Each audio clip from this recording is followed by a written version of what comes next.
Hallelujah.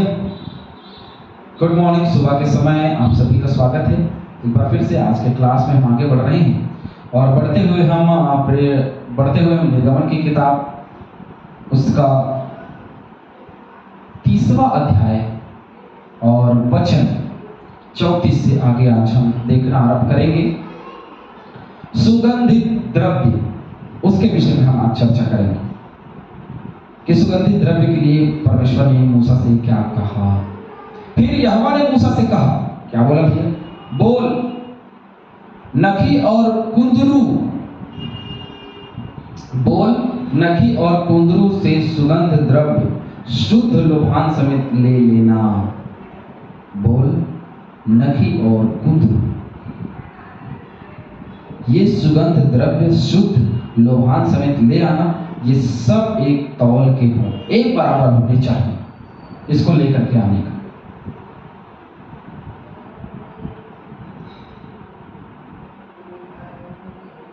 श्रेष्ठ गीत 3 का 6।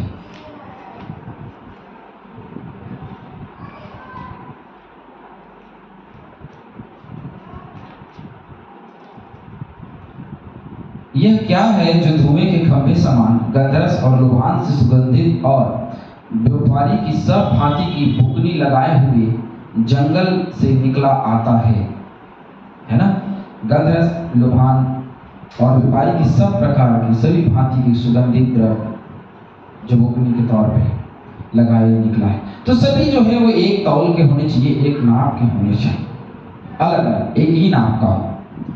और इनका धूप अर्थात नमक मिलाकर गंधी की रीति से,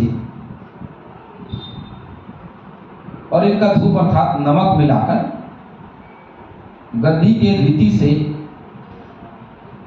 रीति के अनुसार चोखा और पवित्र सुगंध द्रव्य बनवाया जाए।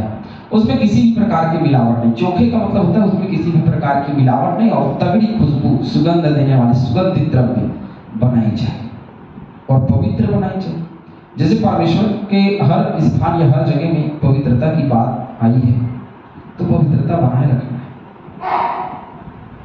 और पवित्रता के साथ में सारी चीजें जो है वो होनी।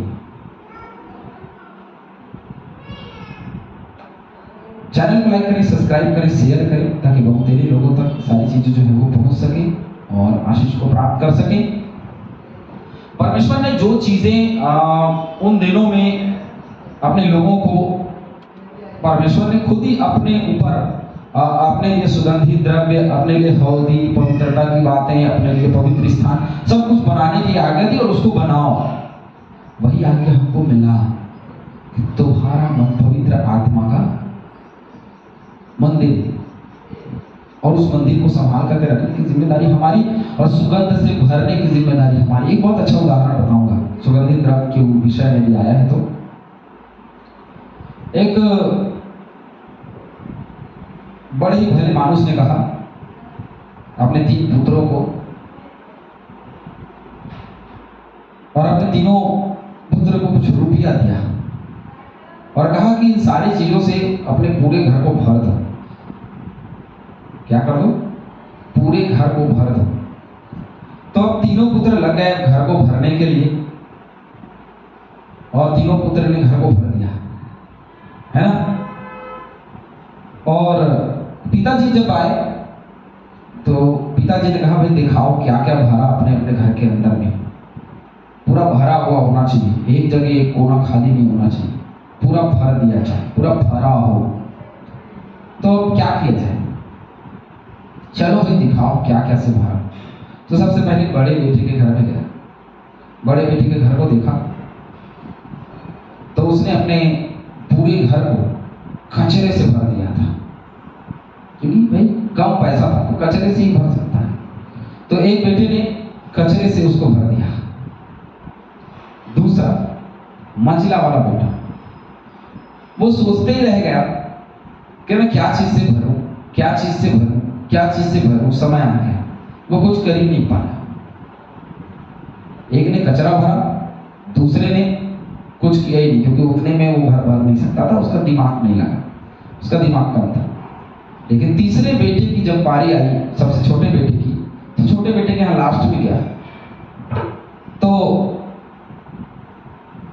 उसने बड़े ही मुस्कुराते हुए घर के दरवाजे को खोला। घर के दरवाजे को खोलने के बाद बोला कि पिताजी थोड़ी देर रुकिएगा, है ना, थोड़ी देर बाहर रुकिएगा। और उसने वो अंदर गया। अंदर जाकर के उसने बड़ी खूबसूरत खूबसूरत सुगंध देने वाली द्रव्यों को अंदर रखा और कुछ खुशबूदार फूलों को भी उसने रखा और कहा कि आप अंदर आइए। पिताजी जब अंदर गए तो उसने देखा कि थोड़े से जगह में फूल रखे हुए हैं और एक छोटे से कटोरे के ऊपर में धूप बत्तियां जल रही हैं। तो उसने कहा घर कहाँ भरा है, बताओ भाई। तो पिताजी को बच्चा ध्वज बोलता है कि आप किचन में चले जाइए, खुशबू आ रहा है, हाँ आ रहा है। इस कोने में चले जाइए, खुशबू आ रहा है, हाँ आ रहा है। आप कहीं भी चले जाइए, बाथरूम में चले जाइए, खुशबू आ रहा है, आ रहा है। तो पूरे घर के अंदर केवल खुशबू ही खुशबू है। हालेलुया। तो उसने खुशबू से, सुगंध से अपने घर को भर लिया। तब पिताजी ने उससे कहा कि सचमुच तू मेरा प्रिय पुत्र है और बहुत समझदार है, इसलिए आगे पूरे धन की जो रक्षा रखवाली है वो केवल तू ही करेगा। आगे मेरा वारिस तू ही बनेगा क्योंकि तेरे पास में बुद्धि है। बड़े को बोला, उसने कचरा भर दिया। कौन व्यक्ति अपने घर में कचरा भरेगा, लेकिन उसने भर दिया, है ना। तो उसका जीवन ही कचरा है।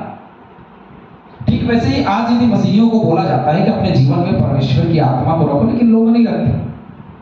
तो इसके पीछे कारण क्या है? इसके पीछे में कारण ये है क्योंकि उनको गंदगी पसंद है, और जिनको गंदगी पसंद है वो कभी पवित्र नहीं हो सकते और ना पवित्र प्रजा कहला सकते। पवित्र वो होगा जो पवित्र बनना चाहेगा। इसीलिए प्रभु में निरंतर आगे बढ़ते रहना, वो काम जरूरी है। ये जरूरी नहीं कि मैं क्या हूं और क्या नहीं हूं, ये जरूरी कि मैं किस तरीके से प्रभु के काम को करता हूं। अपने प्रभु के काम को आप करिए, मन लगा करके, जीवन लगा करके करिए। बहुत सारे लोग जो करना नहीं चाहते, मैं कहता हूं हमेशा कि आप करिए, हमेशा उसके काम को करिए, क्योंकि ये जो जीवन है ना वो सुगंधित द्रव्य है। हमारा जीवन सुगंध देने वाला है, हमारे जीवन सुगंध देने वाला होना चाहिए, क्योंकि पवित्र आत्मा का मंदिर मतलब खुशबूदार, है ना। लोग अपने मंदिरों में क्या चाहते हैं, खुशबू देते रहता है ना, बहुत खुशबू, दूर दूर तक खुशबू फैलती। यहूदी आराधनालय में चले जाइए, देखेंगे धूप बत्ती जलते रहती, 24 घंटे खुशबू देती रहती है, पूरा मंदिर खुशबू से भरा होता है। ठीक वैसे ही हमें अपने जीवन को खुशबू से भर लेना है, क्योंकि हम व्यवस्था के अधीन नहीं है, हम आत्मिक रीति से प्रभु में अनुग्रह के द्वारा उद्धार पाने वाले लोग हैं। हमें अधीनता नहीं, हमें स्वतंत्रता दी गई, मुक्ति दी गई, ताकि हम सुगंधित द्रव्य बन जाए और उसके सामने एक भेंट के समान अर्पित हो जाए। हालेलुया।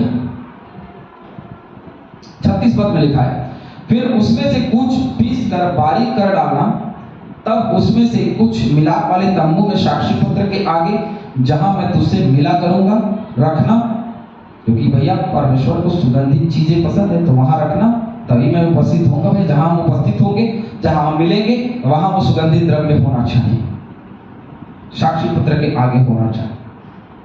परम पवित्र स्थान, वह तुम्हारे लिए परम पवित्र स्थान होगा। जिस जगह में मिलूंगा, जिस जगह परमेश्वर हमसे मिलता है, वो पवित्र स्थान तो है, ये तो बात है ना। तो वो पवित्र स्थान है जहां परमेश्वर हमसे मिले, हमसे बातचीत करे। जो धूप तू बनवाएगा, मिलावट में उसके समान तुम लोग अपने लिए और कुछ न बनवाना, वह तुम्हारे आगे यहोवा के लिए पवित्र होगा।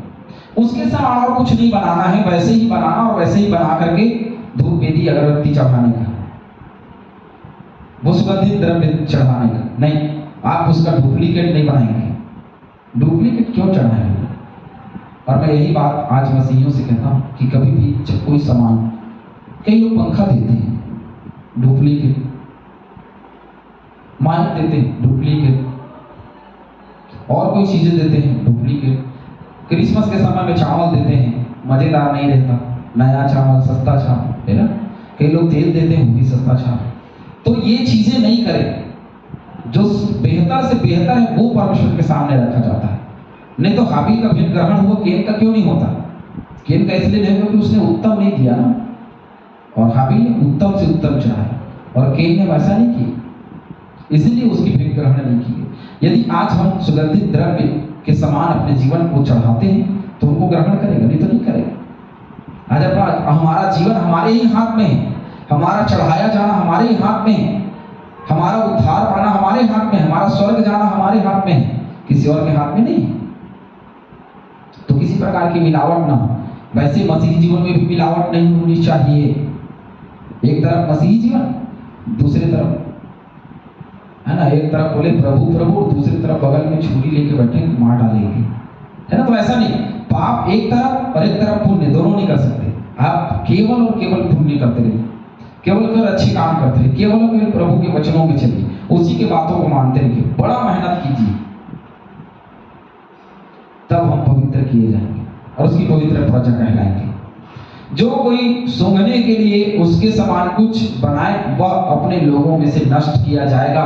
ऐसा यदि कोई खुशबू लेने के लिए या सुगंध लेने के लिए क्या खुशबू आ रहा है ऐसा बोल करके कुछ बनाए तो निश्चय वो मार डाला जाए, वो मर जाए, वो नहीं बचेगा। क्योंकि डुप्लीकेट मिलावट की चीजें परमेश्वर पसंद नहीं करता, और जो परमेश्वर के लिए बनाया गया वो ईश्वर को दिया जाए वो भी पसंद नहीं करता। आज बहुत अच्छी बात बोलूंगा मैं।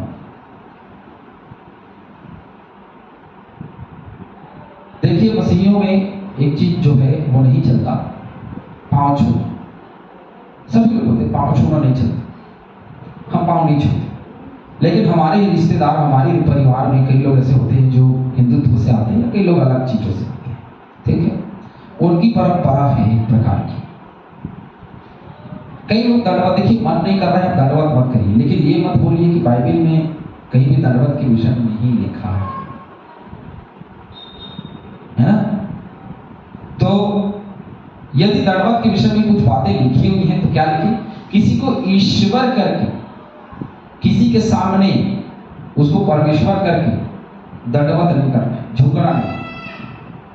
ईश्वर मत मानिए, आपसे बड़े हैं, आदर कर सकते हैं, आदर में आप अपने सर झुका सकते हैं, है ना। आदर में सारी चीजें की जाती हैं, और ये संस्कृति है हमारी एक प्रकार से, और उस संस्कृति से जब अलग जाते हैं तो हम दूसरे की ठोकर का कारण बनते हैं। इसलिए मैं कह रहा हूं कि हम कहीं दूसरे की ठोकर का कारण ना बने। यदि हमारे परिवार में तो कोई हमारे आत्मिक माता पिता है तो पांव छू रहे हैं भैया, और हमारे जो इस दुनिया में आए उस माता पिता के पांव क्यों नहीं छूना? आत्मिक माता, हमारे आत्मिक पिता है कौन? अरे वो पास्टर हमारा आत्मिक पिता है, गए पांव छुए और वो सारा चीज वही अपने माता पिता के लिए भी रखें, आदर करें। अपने से बड़ों का आदर करना जरूरी है, अपने से बड़े लोगों के सामने झुकना। ये नहीं कि हम ईश्वर बना रहे हैं उनको, बस ये कि हम उनका आदर करते हैं। इसीलिए प्रभु की महिमा में आगे बढ़े, उसके साथ बने रहें, और सुगंधित द्रव्य के समान अपने जीवन को बनाए रखें। आज के समय में पहले सुगंधित द्रव्य, लेकिन आज के समय में केवल और केवल हमारा जीवन ही है जो सुगंध देने वाला। प्रभु हम सभी को बहुत ऐसे आशीष दे। आमीन।